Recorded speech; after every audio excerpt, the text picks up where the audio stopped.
Did you know the Dragon Ball manga started just over 40 years ago? Well, Bandai knows, and they've been celebrating with multiple Dragon Ball figure releases. One of them is the new Figuarts Zero Goku and Bulma. In today's video, we'll be unboxing and reviewing this figure while determining whether or not this is worth picking up for the $220 price tag that I see it go for online. We do Dragon Ball figure reviews, news, and more here on the channel, so if you don't want to miss out on the hottest releases, make sure you subscribe. Before we discuss the figure itself, let's talk about its release and exactly what type of figure it is. The Figuarts Zero Goku and Bulma had their pre-orders open on Dragon Ball's anniversary back on November 20th, 2024. The figure finally released during May 2025 in Japan. And of course, the figure is slated to release overseas in June 2025. If it hasn't released already, it should be coming any moment now. For those unaware with what Figuarts Zero figures are figures are highly detailed, non-articulated collectible statues produced by Bandai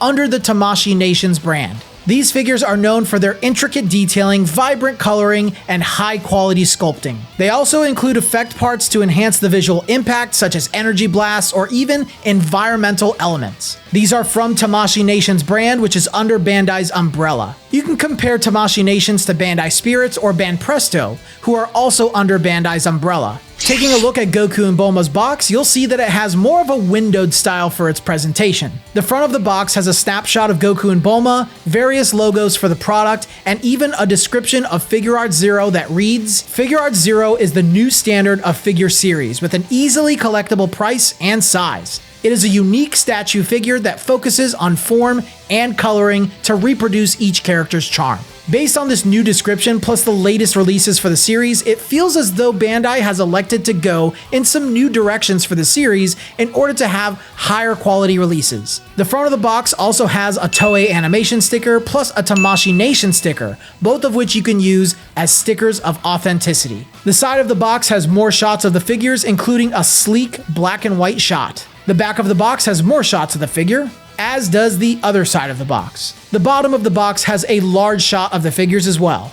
And of course, the top of the box has our final shots for the figures and a top window for them too. Taking them out of the box, you'll see that the figures are layered in a multi-layer plastic shell to protect them. The first layer has the main figures with Bulma, Goku on Kinto-un, and the Nyoibo staff, and of course, Bulma's vehicle exhaust effect. Bulma's vehicle also has a turret that comes separately, which I didn't capture on footage because I almost missed it while unboxing it, so make sure you don't miss that piece as well. The other layer has the figure's diorama piece. If you need to further authenticate your figure, there is a Bandai stamp which is on the bottom of the diorama, right here. This figure is a spectacular homage to Dragon Ball's first ever appearance in Shonen Jump, as the figure is based on the cover image illustrated by the late and great Akira Toriyama sensei. There are a lot of details on the sculpt to appreciate. Goku's cloud is really well textured with shading to make many of its details pop. The way Goku's feet are planted on top of it makes it look super authentic. Goku's gi is highly textured and also features shading, but it's a little harder to see due to its darker colors. If you do take a close look though, you can see that the blues and blacks were mixed into his gi. Goku's tail has great texturing as well, which is always great to see on a tail for a Saiyan. His skin also has shading, but I did also notice a slight seam line going across his arm. It's not too bad, but definitely noticeable. I'm a huge fan of Goku's hair sculpt being accurately made to look as though it's blowing back in the wind too. It's not something we see a lot for Goku figures, and it gives it a lot of charm. Goku's face is also a big talking point. It's very accurate to the source with plenty of details and accentuating lines,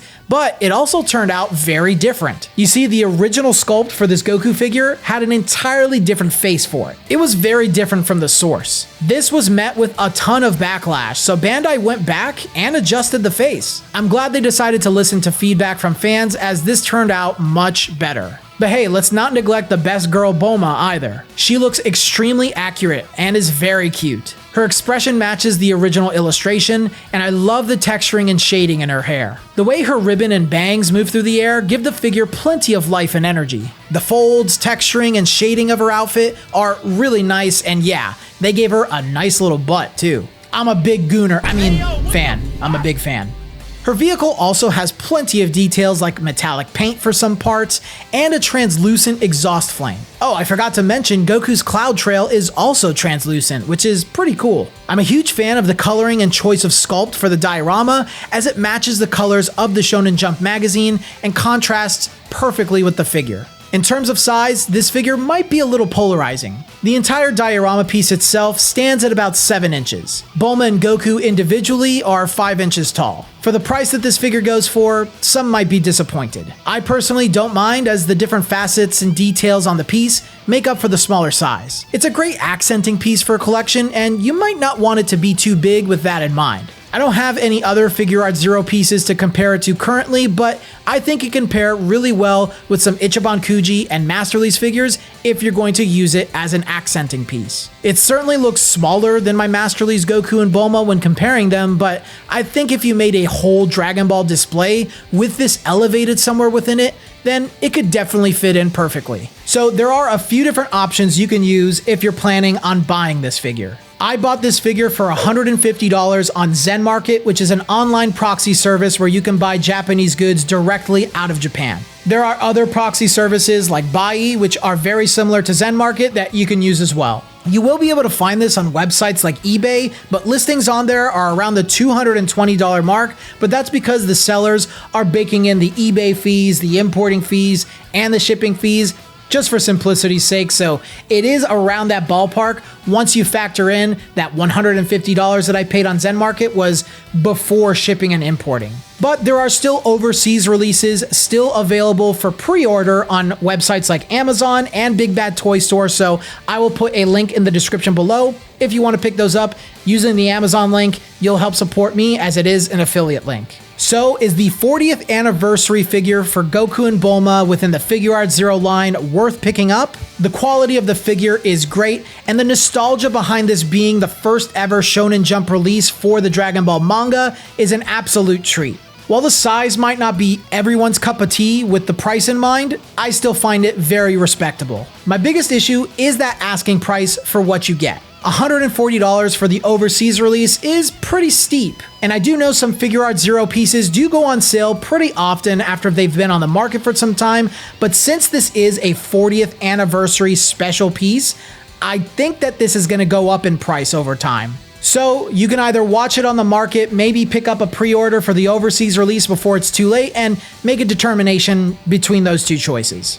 Besides the price, I still think you'll appreciate this piece, as it's a wonderful way to celebrate the 40th anniversary of Dragon Ball by recognizing its early beginnings.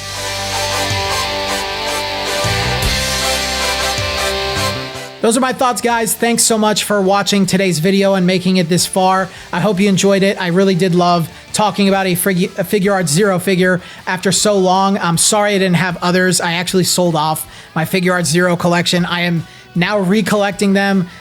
Just the life of a collector, right? When you're buying stuff and then you're reselling stuff and trying to figure out what you want to include in your collection, all that stuff. So sorry if there weren't more comparisons for them, but I'll try to do better with that in my next Figuarts Zero release, which is likely going to be the Daima, Goku, and Kaioshin. But yeah, if you did make it this far in the video while I'm rambling here, make sure you subscribe and like the video if you haven't already. Please join our Discord community. There's a link down below. You can jump on in. That's where all the fun begins. We have an Ichiban Kuji price tracker in there now. We have a buy-sell trade section, and we just have a load of fun getting to know each other and sharing our collections and our love for Dragon Ball and other anime too, if you're into that stuff.